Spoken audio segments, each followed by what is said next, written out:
Coming up, the much anticipated Jean Shepherd Park splash pad will be here before we know it.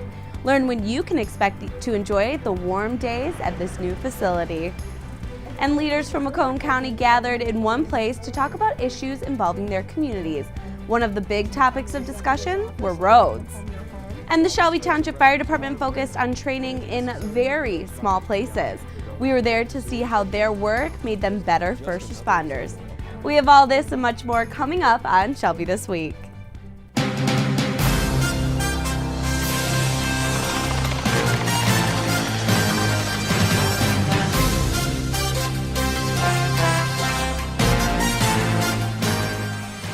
Welcome to another edition of Shelby This Week. I'm Kelly Kasuda. And I'm Courtney Bennett. Plans for the much-anticipated splash pad at Jean Shepherd Park have quickly escalated, and the vision is becoming a reality. With the arrival of the new equipment, the excitement for the pad is growing. For a number of years, the splash pad has been a top 10 priority for residents. And with the Township Board's priority to rehab the former Soccer City site to be more accessible and useful for residents, the splash pad comes at a perfect time for Shelby. With most of the building at the property cleaned out and prepared for the new outdoor activity, Township Treasurer Michael Flynn explained what residents can see when they enter the park. You're going to come through the building to get into the splash pad. So the awning will be marked with splash pad. We'll have a new fat head on the side of the building that indicates that you're here for the entrance to the splash pad. We're going to have a new door here just to my left. And then right behind me here you can see this was the original ticket window and entrance to Soccer City. So it's kind of perfect for a ticket window and an entrance to the splash pad. This represents a major quality of life project so the people here can be proud to live in Shelby Township. According to Flynn, the goal is to break ground when the snow melts, and residents can look for the grand opening near Labor Day. Macomb County leaders and business professionals gathered in Clinton Township for the Community Leaders Breakfast. While it was the annual meeting for the Sterling Heights Regional Chamber of Commerce, the main event was the panel discussion, which featured local mayors and supervisors of municipalities right here in Macomb County. Shelby Township Supervisor Rick Stathakis, along with the supervisor of Clinton Township, a councilman from Fraser, the mayor of Utica, and the mayor of Sterling Heights, spoke on issues impacting their communities. Macomb County Executive Mark Hackle kicked off the discussion with a statistic about the area. Within the county, the 27 distinct municipalities that make up Macomb County, we've got an incredible story to tell. There's a lot that's happening. Sure, there are challenges on the horizon. They'll continue to be. But if you just think about the $10 billion of investments from the big three and the suppliers that go along with that, I don't know if there's any other county in the entire country that can lay claim to that type of investment. And that happened just since 2010. $10 billion of investment that's happening here in Macomb County. That doesn't even incorporate what we're doing with the defense industry, agriculture, and everything else. It's amazing what's happening. Median household income, educational attainment levels, the population growth in Macomb County. And people don't migrate or move to an area unless they feel welcome, they feel comfortable, they realize they're getting the service like proper health care, educational opportunities for their kids, employment opportunities, feeling safe within a community because of public safety. A lot is happening, but since 2010 here in Macomb County, we are averaging 12 people a day moving into Macomb County. The discussion started off with the much talked about roads and the poor quality drivers have seen all across the county. Chad Lavengood moderated the discussion and asked the panelists what the leaders are doing to conquer this. We actually have a study that will be completed in about 3 weeks that will actually have all of our roads from 1 all the way to 50 as to which one's the worst and which one is actually the best. We do have the best roads in Macomb County, but believe me, we've got a long way to go too. We have a lot of our problems, and potholes obviously is not meeting the expectations of our residents. Infrastructure was another topic of discussion, along with new businesses coming to the area. These leaders get very few opportunities to gather in one place together and discuss issues important to their residents. It's just great getting together and actually answering some questions about what are we going to do with our roads. What is the new money coming into Shelby Township and Sterling Heights? When is it coming? I mean, we've heard a lot about the 6 cent per gallon gas increase. Where is that money? So, we talked a little bit about roads and obviously about expansion and new businesses coming in and infrastructure needs. I thought it was a good meeting. Another drain here in Shelby Township is being maintained with the oversight of Macomb County Public Works Commissioner Candace Miller. The Shockey Drain runs from Stony Creek to the Lawson Drain and eventually goes into the Clinton River. The goal is to keep these drains working, which will prevent flooding and will also keep water quality at its best for residents here in Shelby Township. The Public Works Commissioner has worked hard to make sure drains all across Macomb County are being looked at and in their best working order. Having drains that flow properly, very important to everyone. And of course, before we build anything more, we need to make sure those drains are cleaned out. And I'm so glad that Candace Miller has taken an interest in supporting us in doing just that. She's only been on a job for about a year, and already she's got 2 of her drains cleaned, and I know we've got at least 4 more that she's committed to cleaning for us. And after that, we'll probably have a few more. So it's something we've been talking about for many, many years, and we just really haven't gotten the support, but now we do have that support, and we're taking advantage of that, and Candace Miller and her team are just doing a great job. So we're happy that it's getting done and making Shelby Township a better place. Since taking office in 2017, Candace Miller has focused heavily on drain cleanup, and one of her biggest projects to date has been the 15-mile sinkhole in Fraser. Shelby Township is equipped with excellent first responders. In order to keep excelling, the fire department, as well as the police force, continues to train and learn the techniques in order to save lives. Our Kyle Warsbach attended one of the fire department's trainings. Training for Shelby Township's first responders is never ending. Recently, the fire department simulated a kind of rescue situation that many of us don't think about.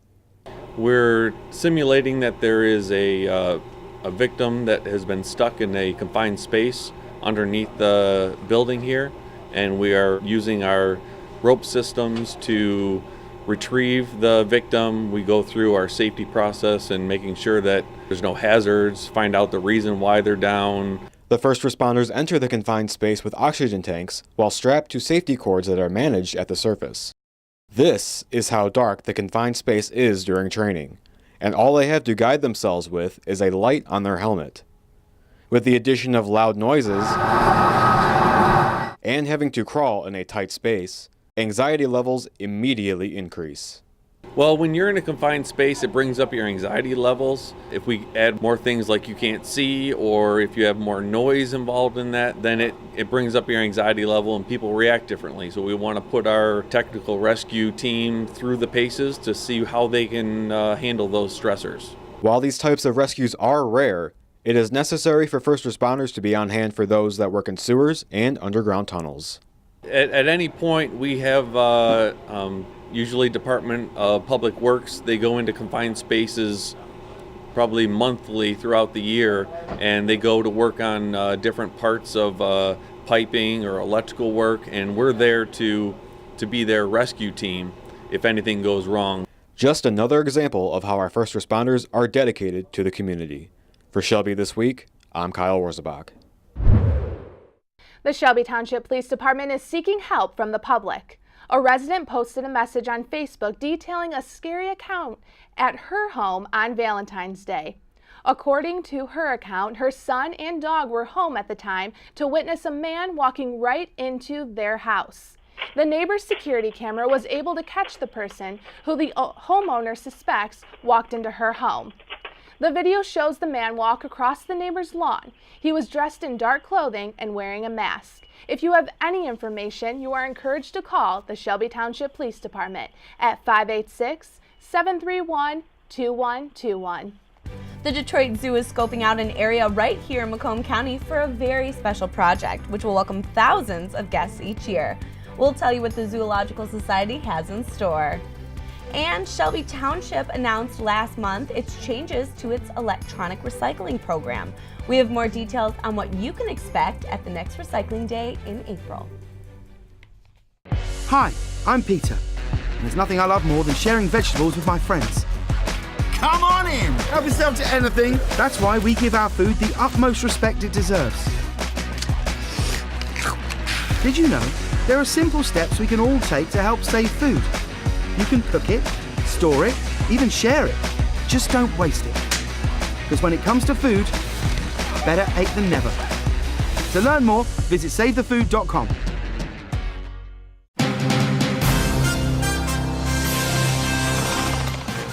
Macomb County will welcome a new nature center by the end of 2019.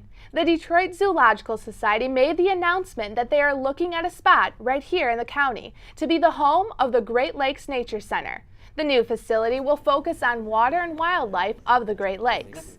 They haven't set a location yet, but are looking at quite a few waterfront properties. 21% of the accessible fresh water on the planet is in the Great Lakes. And actually, that represents almost 85% of the fresh water in the United States. So there is really nothing more important. And while we all know that in the past, oil was the big deal, I think we all kind of understand that going forward, fresh water is going to be. So there really is nothing more important. And Macomb has an incredible history and tradition of being very focused on clean water and on all of the issues surrounding that. So this, for us, was a real natural to explore. The Great Lakes Nature Center will be home to Great Lakes fish and will focus on conservation efforts for endangered species. It will also include amphibians, reptiles, turtles, small mammals, birds of prey, and the native butterfly garden.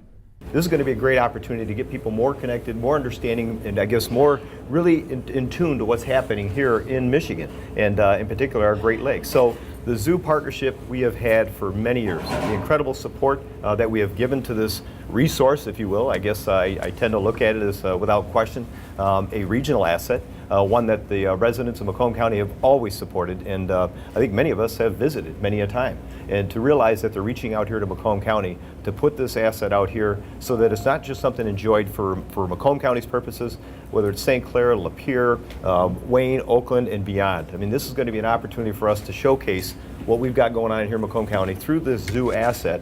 Along with the animals, which will find a home at the new center, there will be opportunities to learn about the earth itself. The Great Lakes Nature Center will be one of a kind, according to a press release from the Detroit Zoological Society. It will be more than 20,000 square feet and will cost at least $10 million. It is estimated to welcome around 200,000 visitors every year. The Zoological Society says the new building will be funded through private and foundation contributions. The Community Development Block Grant, also known as CDBG, is one of the longest-running programs for the U.S. Department of Housing and Urban Development. Shelby Township receives money every year from the federal government through the Macomb County Community Action Agency. Block grant money can only be spent for projects that meet certain criteria. One is, the principal one is benefiting low and moderate income residents, eliminating slums or blight, and other urgent community needs. Principally, most of our projects are related to the first objective, which is serving people with low and moderate income as defined by the United States Census. This year, Shelby Township received almost $175,000 through this program. The money will be used to fund sidewalks, and the township will focus its use of the money on the walkway on Wakefield Road in between Melton and West Utica. The physical improvements benefit residents directly. Live in an older neighborhood that we require sidewalks on all projects now, but if your home was built, years ago when that wasn't a requirement, the only way you can get sidewalks is to make the residents pay for it. So, our goal is to always have sidewalks on all local streets so people have a way of comfortably walking or driving their bikes or taking their dogs for a walk. So sidewalks are always an important public improvement. This way nobody has to pay for it. We get the grant money to do that. Another portion of the grant money is given to public service agencies. Several organizations in Macomb County receive money from the CDBG because of their commitment and support for Shelby Township residents. The Lions Club, Turning Point, and Samaritan House are just some of the nonprofit organizations that have received money from the block grant, which helps them keep doing their jobs and continue to aid the community. Last month, Shelby Township announced changes to its electronic recycling program. Our Robert Gambrell has more on the new things you can expect when you go and recycle. Shelby Township's electronics recycling program, you might recall, used to charge $5 to $10 fees for you to recycle your electronics. But it's a whole different story this year. There is no charge any longer, so you can bring in your big televisions, any type of electronics, and we will take them free of charge.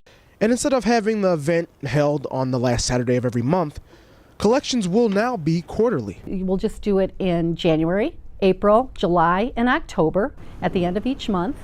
And you can bring in your recycling just as you did it before. There's also a new date that will allow you to recycle not only your electronics, but something else as well. April 28th will be in conjunction with hazardous waste.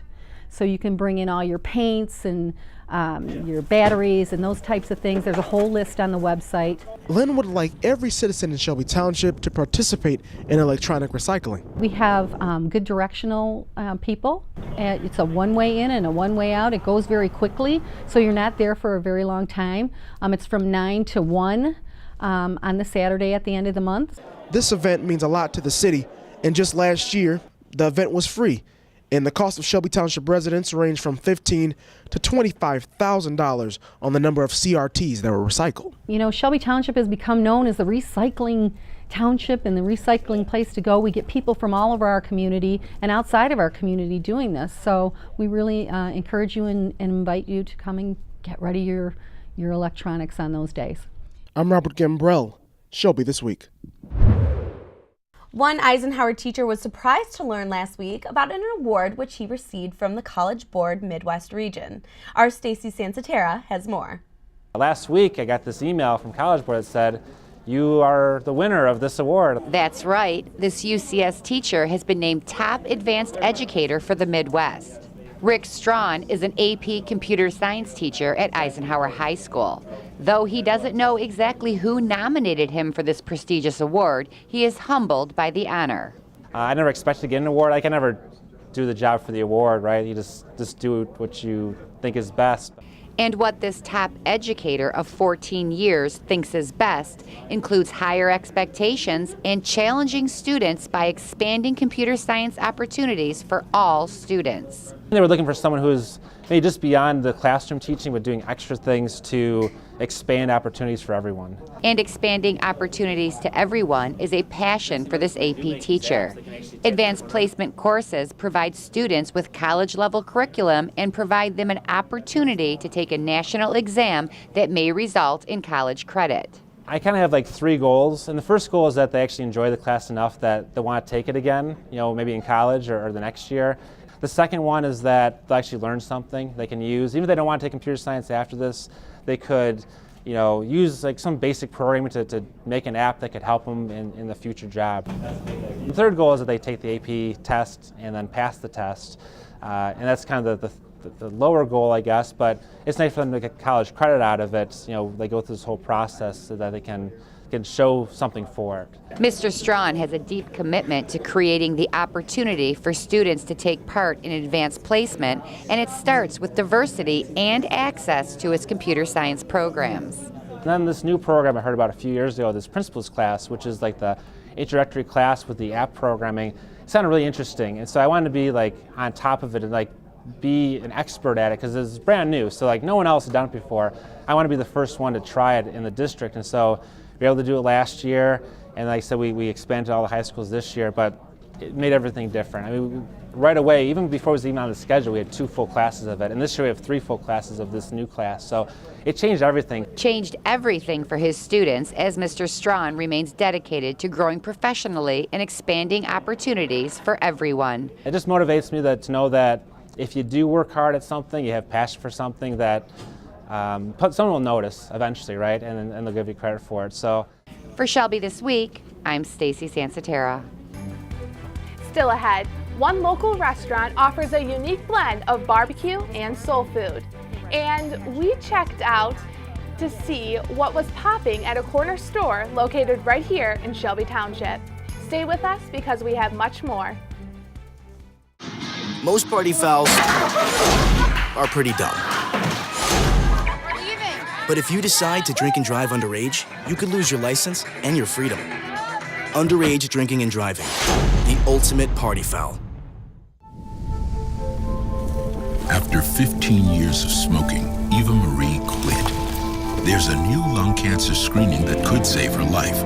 You stopped smoking, now start screening. Learn more at savedbythescan.org.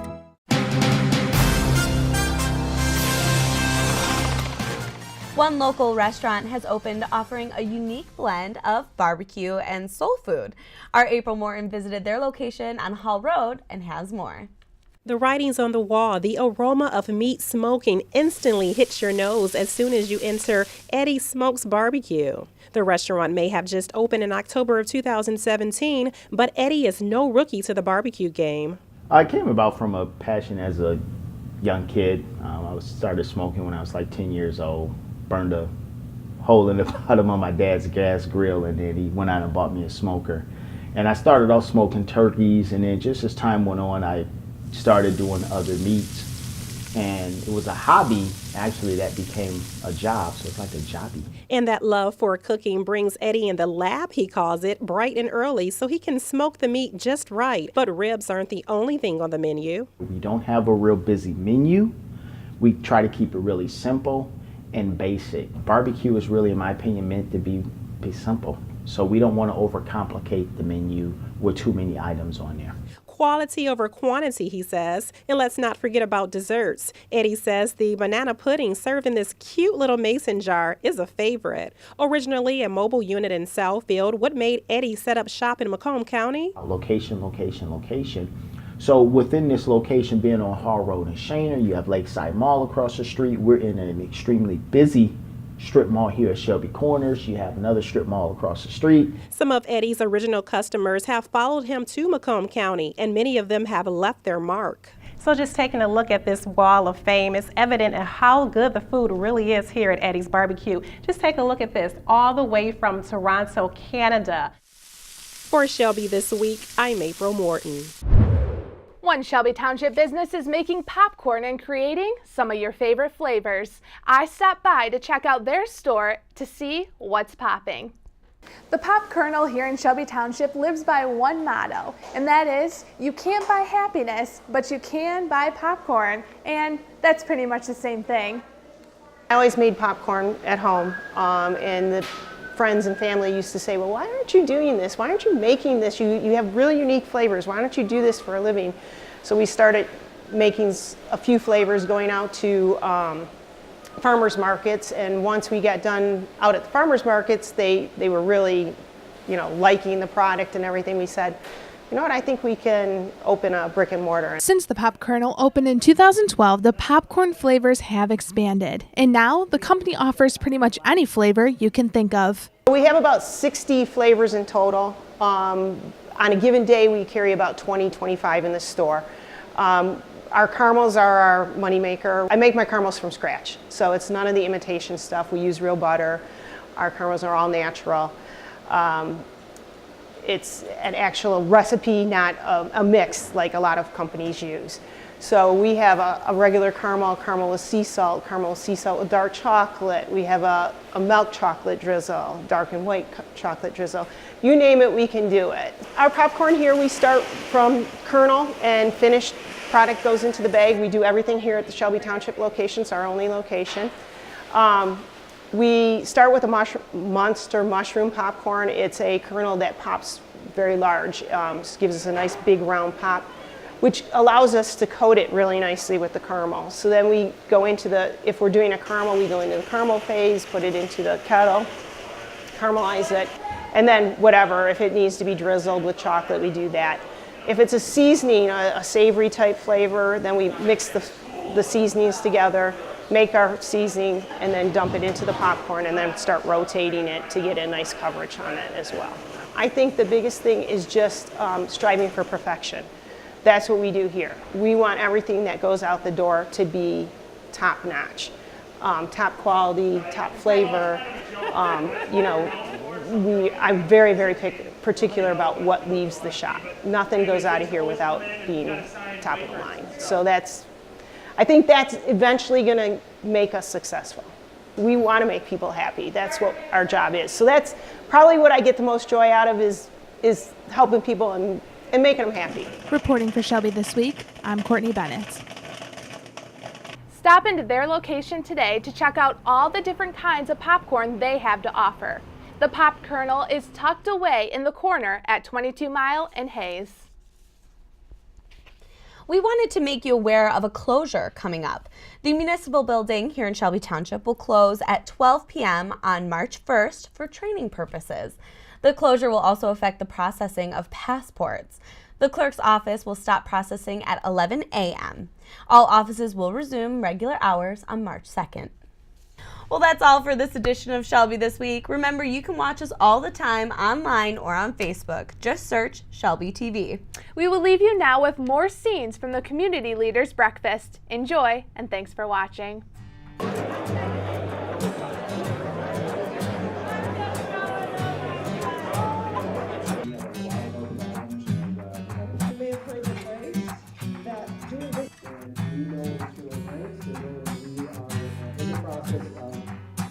Importance. For example, we also have Daddy's Donuts. Gentlemen, so they opened up a new business in Utica.